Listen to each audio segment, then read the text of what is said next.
The end of an era. We survey the history of Interview magazine, which announced this week that it has printed its last. Plus, we consider the appropriately fast-growing sector of gardening in print and meet the team behind the revival of a historic title exploring Judaism. Plenty to peruse today on The Stack.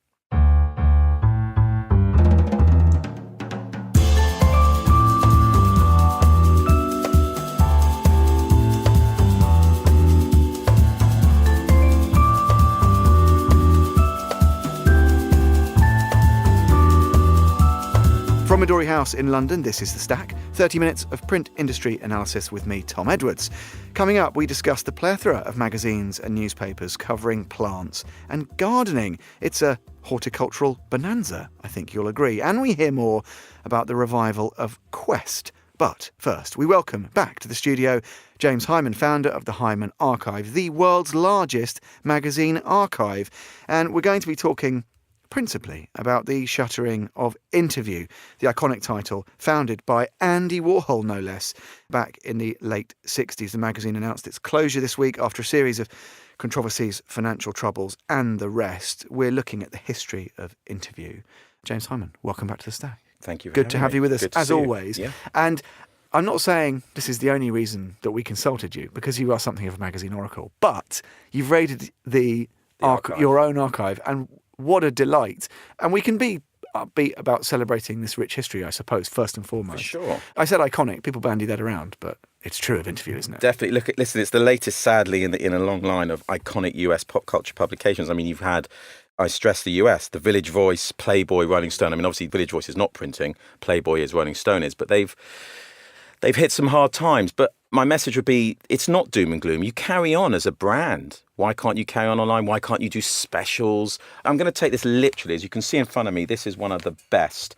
This is the heyday of Interview, I would say, in the sort of its golden era, the Richard F. Bernstein portrait-styled covers. I was bringing these here. I didn't want to fold this. So, I mean, excuse the pun is intended. The magazine has folded. You would never want to fold this magazine. Don't even crinkle it as you were threatening to do. Absolutely. They are objects of art. I think that is what Warhol was creating this thing on. This is an art object. And excuse me for just excitingly rambling at you, but I read the New Yorker's, Michael Schulman's sort of New Yorker obit last night, literally before coming here. And he writes brilliantly, he uses some magnificent words about how he cracks open an Interview as if it's some vintage bottle of wine. And he had them three framed on his wall. You know, he says, I cracked open the middle one. It was a Divine cover, which again would have been a Richard Bernstein. There's an eerie bit of context in there where some interview, I can't remember who was being interviewed, they talk about Trump running for office when they meet Trump. This is in 88. So the magazine, yes, it was a time capsule. It encapsulated everything, the culture from Manhattan and beyond.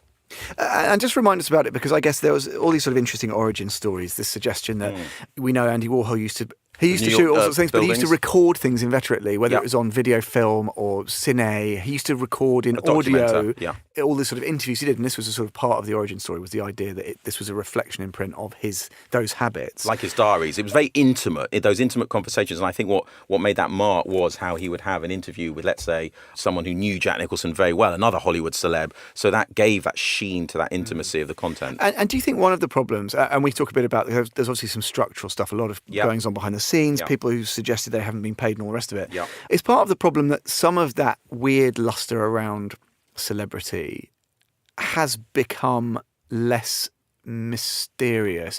Yes, exactly as you said. It's like, what, this guy knows Jack Nicholson? What's he really like? Whereas now everyone's Instagramming and all the rest of it. Some of that mystique is kind of definitely gone. You take it to an extreme when the mystique of Hollywood was like, wow, I'm only seeing Jack Nicholson on the screen. I know nothing else, and I pray I'm going to read something interesting in a magazine. Definitely the sheen has gone. TMZ, all these Twitter, Instagrams where people just revealing themselves, feeling that they've got to reveal themselves. Finding things to reveal about themselves, a cynic might say. Yes. I think that's obviously very much a turn for the worst. This is a more recent iteration you have here. In case I forget, so I've got here the March 18 issue.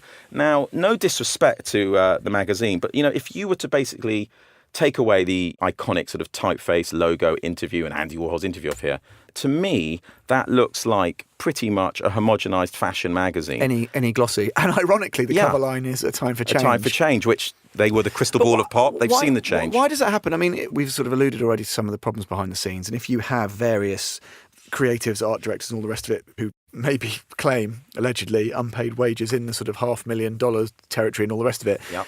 Maybe you're not going to do your best creative work with that kind of nagging around in the background. So that's maybe a factor. But why would a title like this lose its way? Because it seemed to steward discourse so well for 30, 40 years. Almost. Absolutely. Well, I would hark back to a couple of the points I've already said. Look at that. Look at that signature style of Richard Bernstein. Look at that. There's an advert for Absolute Vodka in one of these, and it says Absolute Warhol. It's like that content is branded for the magazine. It's very unique. Before people were kind of doing that as a thing. Yeah. But again, I'm just going back to that point. You take that away and you look at that magazine, I don't want to name any other magazines to make out that they're bland, but that could be lots of very established, well-known fashion magazines.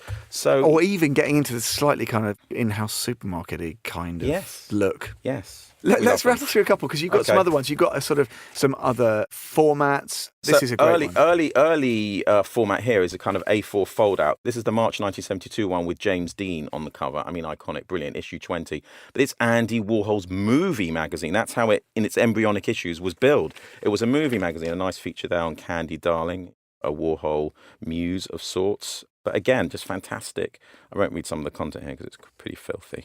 So that's that one. Yeah, but again, that's kind of part of the charm, isn't it? Exactly. You talk about the travails of a Playboy or whatever. Maybe that dirt's too accessible now. Yeah. People get their smut peddled to them left and right. Exactly. Without asking for it. Why go to a trusted smut source? Exactly. You don't need to anymore. Some other ones. And again, we've got a nice kind of historical... Fred Jaya on a cover here from Jan 80. But these were the ones, as I was mentioned before, Michael Schumann citing all those 80s ones with Divine, these portraits. And I think I was reading somewhere where it was very canny of Warhol, where these kind of cover portraits, he was always going on, I'll get you on the cover of Interview magazine, and then he would do the incredible portraits, Liz Taylor or ever, which would sell and still do sell for multi-millions. Let's go up to the 90s. And this is interesting because it is very much, you can kind of chart this one as the sort of midway point between those splashy, high colour, slightly neon-y late 70s, early 80s iterations, and then there's the slightly, let's be fair, blander recent ones. You can chart the move, can't you, a little bit with the sort of 90s version? Absolutely. This is, you can actually even see from a design point of view. Look how those Bernstein ones had no text pretty much on the cover. This is starting to get a bit loud, like Playboy used to do. Busy with its, quick, read this, Ed Norton, fashion. But what an iconic cover. This is David LaChapelle's Little Kim cover. That image, they were going to use that on a Subway magazine. I think it was called Chocolate Singles, which was a free magazine given away. But David Chappelle said, no, we've got to put this on the cover. This must go on Interview.